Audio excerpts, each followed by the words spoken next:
بدل سکتی ہے؟ جب کہا جاتا ہے کہ پتہ بھی اللہ کی مرضی کے بغیر نہیں ہلتا، تو پھر تقدیر اور خیر شر اس کی کیا حقیقت ہے؟ تقدیر کے دو حصے ہیں، ایک وہ ہے کہ جو اللہ نے لکھ دی، اس میں کوئی تبدیلی نہیں کر سکتا۔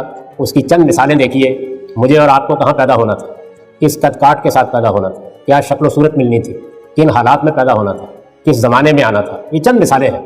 یہ چیزیں تو اللہ تعالیٰ اپنی مشیت سے طے کر دیتا ہے۔ اس کے بعد تقدیر کا وہ حصہ ہے کہ جس کو ہماری جدوجہد، ہماری صلاحیتوں کی نشو و نما اور ہمارے اخلاقی فیصلوں سے متعلق کر دیا گیا۔ وہ لکھی اس طرح گئی ہے کہ میرے بندے اگر یہ فیصلہ کریں گے تو یہ نتیجہ نکلے گا، یہ کریں گے تو یہ نتیجہ نکلے گا۔ سادہ مثال سے سمجھ لیجئے کہ اگر کسی انسان کو 100 روپے دینے کا فیصلہ کیا گیا ہے اور یہ لکھ دیا گیا ہے کہ یہ اٹھے گا، اٹھ کر اپنے کلینک میں جائے گا تو مریض وہاں پہ کھڑا ہوگا اور 100 روپیہ فیس کا پیش کر دے گا، آپ اس کو حقیر نہ سمجھیے، کبھی 100 روپے کی بھی بڑی حیثیت ہے۔ تو اگر یہ لکھا گیا ہے تو آپ جائیں گے، آپ اپنا کلینک کھولیں گے، مل جائے گا۔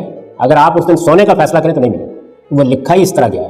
تو تقدیر کے دو حصے ہیں، وہ جو بالکل طے ہے وہ تقدیر مبرم کہلاتی ہے، اور وہ چیزیں کہ جن کو اللہ نے میرے آپ کے فیصلوں کے ساتھ متعلق کیا، یہ ہوگا تو اس کا یہ نتیجہ نکلے گا۔ اس میں آپشنز موجود ہوتے ہیں اور ان میں آپ جس کو اختیار کرتے ہیں وہ نتیجہ نکلے گا۔